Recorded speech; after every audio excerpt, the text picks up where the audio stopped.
क्या दुनिया तीसरे विश्व युद्ध की दहलीज पर खड़ी है? क्या मिडिल ईस्ट के वो आलीशान शहर जिन्हें हम दुबई और अबू धाबी के नाम से जानते हैं वो मलबे में तब्दील होने वाली है? और सबसे बड़ा सवाल, क्या भारत में पेट्रोल और डीजल की कीमतें अब आम आदमी की पहुंच से बाहर होने वाली हैं?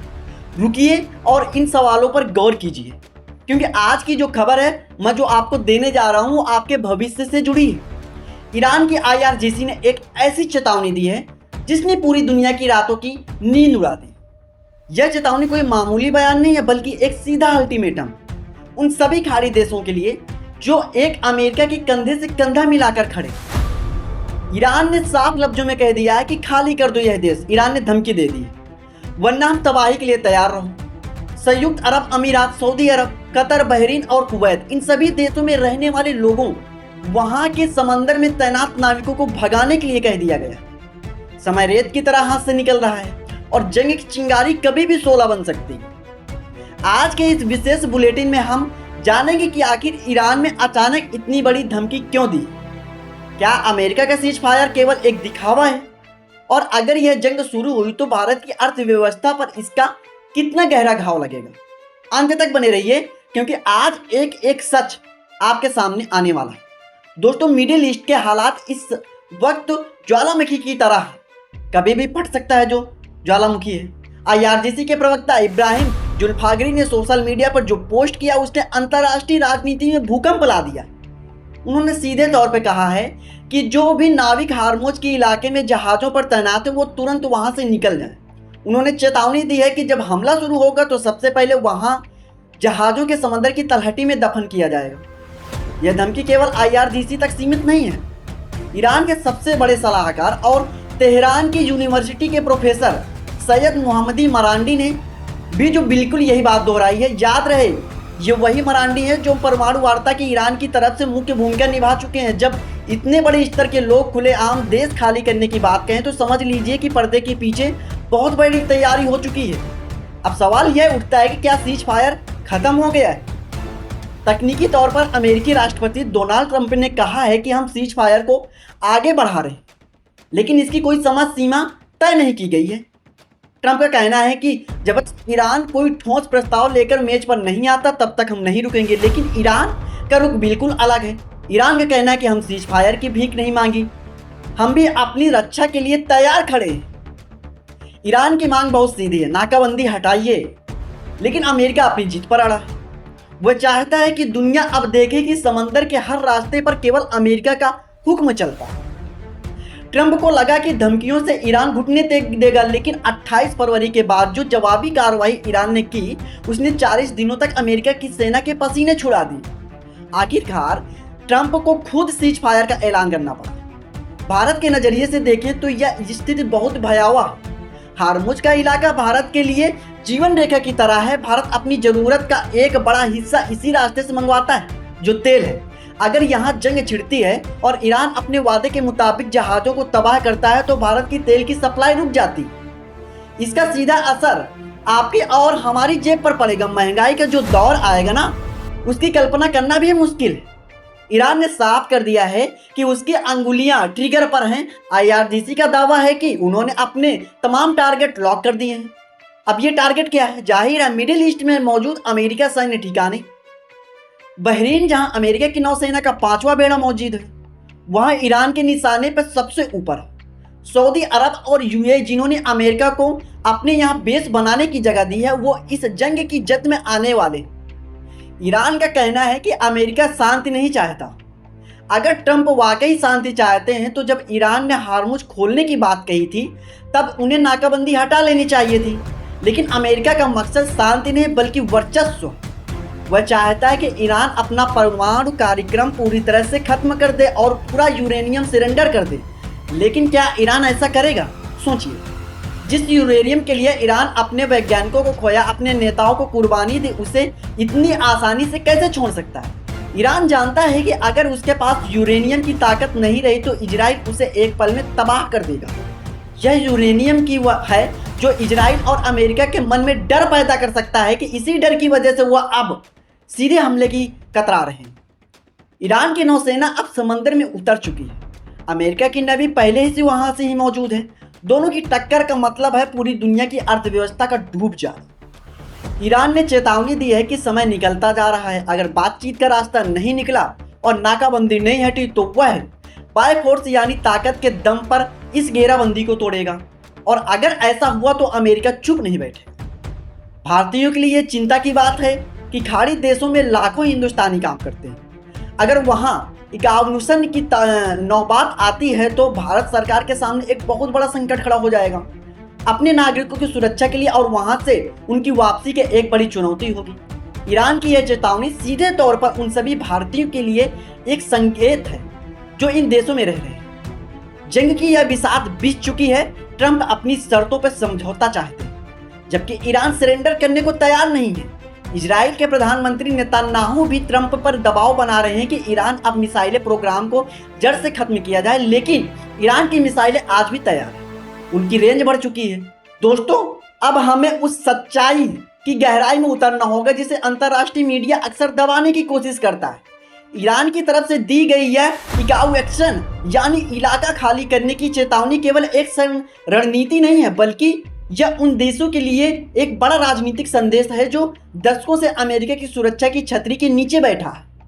संयुक्त अरब अमीरात और सऊदी अरब जैसे देशों ने अपनी जमीन पर अमेरिका सैन्य अड्डों की पनाह देकर यह सोचा ना था कि वह सुरक्षित रहेंगे, लेकिन आज उन्हीं अड्डे उनके विनाश का एक सबसे बड़ा कारण बनते दिख रहे हैं। ईरान के IRGC ने साफ कह दिया है कि जब जंग का बिगुल बजेगा तो वाशिंगटन पर हमला करने के लिए हजारों मील दूर नहीं जाएंगे, बल्कि उनके निशाने पर सॉफ्ट टारगेट होंगे जो उनके पड़ोस में ही मौजूद है। सोचिए, दुबई जैसे शहर जो पूरी दुनिया के लिए व्यापार और पर्यटन का केंद्र है, अगर वहाँ एक भी मिसाइल गिरती है तो क्या वाकई निवेशक वहाँ रुकना चाहेगा? क्या कोई पर्यटक वहाँ जाने की हिम्मत करेगा? ईरान यही जनाना चाहता है कि अगर उसकी अर्थव्यवस्था नाकेबंदी से तबाह होगी तो वो खाड़ी देश के लिए किसी भी देश से फलने फूलने नहीं देगा। यहाँ भारत का संकट भी गहरा हो जाता है। खाड़ी देशों में भारत का केवल तेल ही नहीं फंसा है, बल्कि वहाँ रहने वाले हमारे करीब 90 लाख भारतीय भाई बहनों का भविष्य भी दांव पर लगा। अगर ईरान की चेतावनी के मुताबिक लोग इन देशों को छोड़ना शुरू करते हैं तो भारत के लिए अब तक का सबसे बड़ा मानवीय संकट होगा। क्या हमारे पास इतने कम समय में लाखों लोगों का वहां से सुरक्षित निकालने का कोई ठोस प्लान है? 2026 की यह जंग 1990 की कुवैत संकट के कहीं से ज्यादा भयानक हो सकती, क्योंकि इस बार हमला केवल उन देश पर नहीं बल्कि पूरे मिडिल ईस्ट पर होने वाला है। उधर तेहरान की गलियों पे गुस्सा उबल रहा है। वहां के लोग अब बातचीत के पक्ष पे नहीं है। उनका मानना है कि अमेरिका ने बार बार समझौते तोड़कर अपनी विश्वसनीयता को खो दी। ईरान के परमाणु कार्यक्रम को लेकर जो डर पश्चिमी देशों के मन में है वही ईरान की सबसे बड़ी ढाल बन चुका है। ईरान जानता है कि जिस दिन उसने अपने यूरेनियम सरेंडर कर दिया उस दिन से यह लीबिया और इराक बन जाएगा। इसीलिए अली अब्दुल्लासी जैसे कमांडरों ने साफ कह दिया है कि वो अपनी मिसाइलों को तब तक शांत नहीं रखेंगे जब तक अमेरिका अपनी नौसेना को हार्मुज की दहलीज के पीछे नहीं हटा लेता। इस पूरे खेल में इजराइल की भूमिका सबसे ज्यादा रहस्यमय और खतरनाक है। प्रधानमंत्री नेतन्याहू लगातार ट्रंप पर दबाव बना रहे हैं कि यही वह समय है जब ईरान के न्यूक्लियर इंफ्रास्ट्रक्चर में हमेशा के लिए खत्म किया जा सकता है। लेकिन क्या इजराइल अकेले यह कर सकता है? शायद नहीं।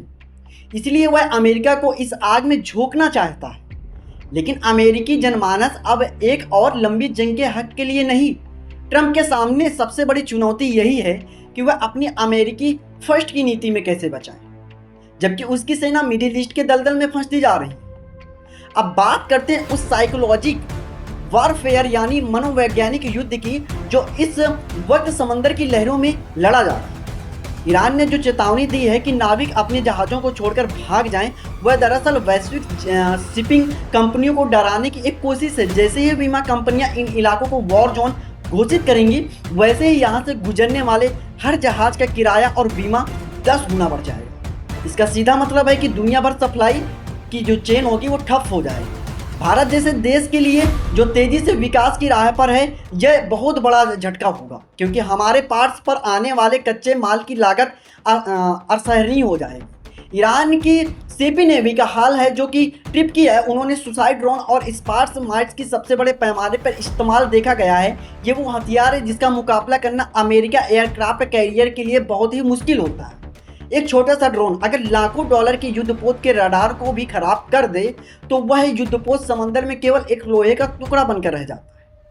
ईरान ने अपनी इसी असिमेट्रिक वॉरफेयर राजनीतिक के दम पर अमेरिका को उलझा कर रखा है। वो जानते हैं कि सीधी लड़ाई में अमेरिका को हम हरा नहीं सकते हैं, लेकिन वो इसे इतना नुकसान पहुंचा सकते हैं कि अमेरिका पीछे हटने पर मजबूर होना पड़ जाए। अब एक और महत्वपूर्ण पहलू, ईरान के भीतर एक पॉलिटिकल फ्रैक्चर है। ट्रंप का कहना है कि ईरान की सरकार बिखरी हुई है। यह बात कुछ हद तक सच भी हो सकती है, क्योंकि वहां के सुधारवादी गुट और कट्टरपंथी और IRGC के बीच रणनीति को लेकर मतभेद है। लेकिन इतिहास गवाह है कि जब भी किसी बाहरी दुश्मन ने ईरान पर हमला किया है तो वहां के लोग तमाम मतभेद भुलाकर एक हो गए। ट्रंप की यह सोच कि अंदरूनी फूट का फायदा उठाकर सत्ता परिवर्तन कर देंगे बहुत बड़ी भूल साबित हो सकती है। बल्कि नाकाबंदी और धमकियों ने वहां के आम नागरिकों को भी अमेरिका के खिलाफ खड़ा कर दिया है। भारत के लिए यह एक कूटनीतिक अग्नि परीक्षा भी है। भारत के ईरान और खाड़ी देशों दोनों के साथ बहुत अच्छे संबंध। प्रधानमंत्री ने हमेशा बातचीत के जरिए समाधान निकालने की वकालत की, लेकिन जब मामला ट्रिगर तक पहुंच जाए तो मध्यस्थता की गुंजाइश बहुत ही कम रह जाती है। भारत को अब अपनी ऊर्जा सुरक्षा की वैकल्पिक रास्तों की तलाश तेजी से करनी होगी। क्या हम रूस से आने वाले तेल पर पूरी तरह से निर्भर रह सकते हैं? क्या फिर हमें अपनी सौर ऊर्जा, नवीनीकरण ऊर्जा की गति को और भी कई गुना बढ़ाना होगा? यह जंग हमें सिखा रही है कि ऊर्जा के लिए किसी भी क्षेत्र पर निर्भरता किसी भी आत्मघाती हो सकती है। अंत में यह समझना जरूरी है कि यह लड़ाई केवल जमीन या तेल के लिए नहीं है, बल्कि यह एक वर्ल्ड ऑर्डर की लड़ाई है। क्या अमेरिका एक छत्र राज बना रहेगा, या फिर ईरान जैसे क्षेत्रीय देश अपनी शर्तों पर दुनिया को चलाने के लिए साहस दिखाएंगे? हार्मोज की खाड़ी पर इस वक्त जो तराजू है जो तय करेगी कि आने वाला दशक शांति का होगा या महायुद्ध का। IRGC की चेतावनी ने घड़ी की सुइयां चालू कर दी है। अब देखना यह है कि ट्रंप का अगला पोस्ट क्या आता है और ईरान की मिसाइलें कब तक अपनी मिसाइलों को शांत रखेंगी।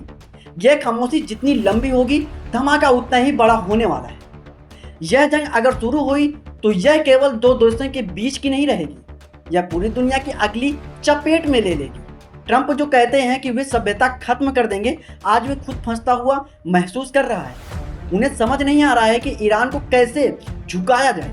धमकियां काम नहीं कर रही हैं और जो युद्ध बहुत ही महंगा पड़ रहा है। अगले कुछ घंटे, कुछ दिन बहुत ही नाजुक होने वाले हैं। ईरान की चेतावनी ने यह साफ कर दिया है कि अब बातचीत का समय शायद खत्म हो चुका है और बारूद की फटने की देर है। क्या अमेरिका अपनी नाकाबंदी हटाकर शांति का रास्ता चुनेगा, या फिर अपने ईरानी ईगो की खातिर पूरी दुनिया को महायुद्ध में ढकेल देगा? यह देखना बहुत ही जरूरी है। दोस्तों, आज की यह रिपोर्ट आपको कैसी लगी? क्या आपको लगता है कि ईरान अपनी धमकी पर अमल रहेगा?